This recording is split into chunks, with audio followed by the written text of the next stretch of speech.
Bienvenue sur le teaser d'une vidéo version longue qui traitera de l'isolation thermique, les bonnes questions, les bonnes réflexions, les bonnes solutions. Alors, est-ce que nous appliquons les bonnes solutions? Question de départ.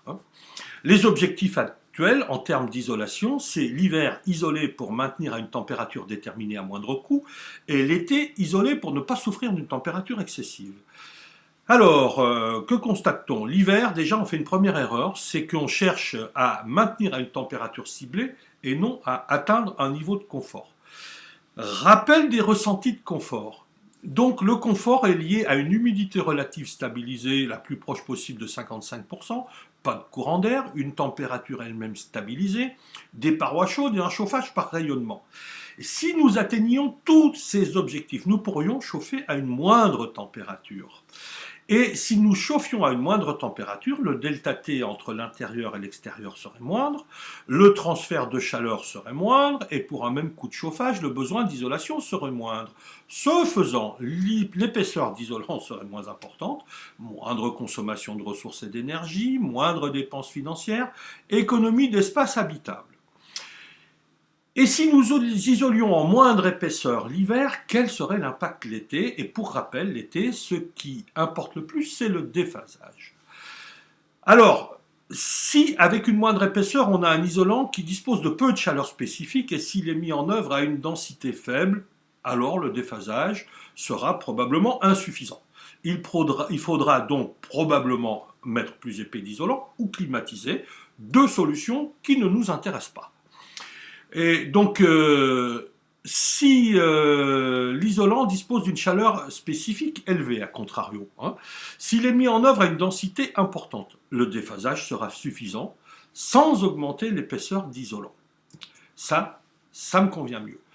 Alors on fait quoi? On mise sur une très forte épaisseur d'isolant, été comme hiver, ou sur une épaisseur moindre, puisque les deux solutions sont possibles.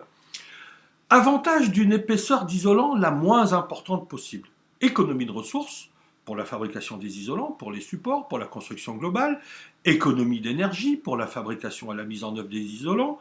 Gain en surface utile ou habitable, entre autres au niveau des parois extérieures verticales. Donc, avec une épaisseur d'isolant moindre, pour le client, gain d'espace, économie financière.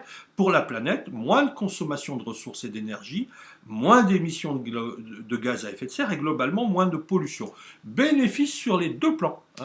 Qui y perd par contre? Les fabricants, vendent de moins de matériaux, les négoces, un peu moins de volume vendu. Par contre, pour les artisans, ils ont moins de volume, mais un CA équivalent parce que, en règle générale, il faut plus d'heures de travail pour réaliser ces travaux.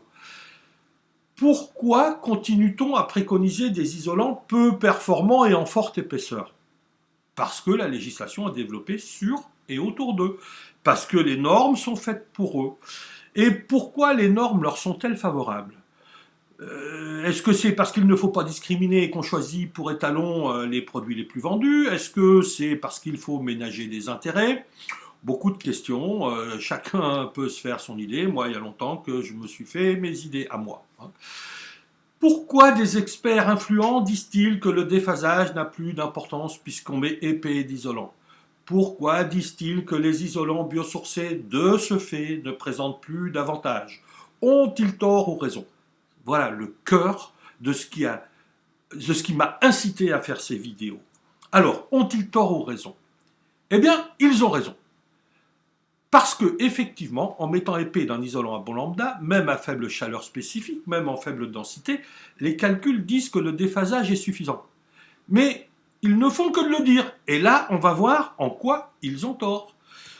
Ils ont tort parce que l'été, au-delà de 27 degrés, le lambda d'un isolant se dégrade très vite. Et sous un toit, la température peut dépasser 70 degrés. Et comme ils ont choisi des matériaux surtout pour leur lambda, ça marche pas. Ils ont tort parce que l'été, donc même si le déphasage suffisait, cette option n'est pas la plus vertueuse. Et je développe tout ça beaucoup plus en détail dans la version longue. Pourquoi cette option n'est pas vertueuse? Parce que les isolants alors choisis sont en règle générale d'origine fossile, ressource non disponible à l'infini, ils nécessitent plus d'énergie à la production, et bien que recyclables, ils ne seront jamais, ou si peu et si mal. Ça encore, c'est beaucoup plus développé dans la version longue. Voilà pourquoi, personnellement, je déconseille de préconiser ou mettre en œuvre des isolants d'origine pétrochimique ou minérale, sauf à ne pas pouvoir leur en substituer un autre plus vertueux. Et que chaque fois que possible, je conseille de préférer les isolants biosourcés. Cette vidéo teaser ainsi que la version longue ont été rendues possibles grâce à mes partenaires financiers que sont Planète Énergie et Gramiterm. Je vous donne rendez-vous sur la version longue.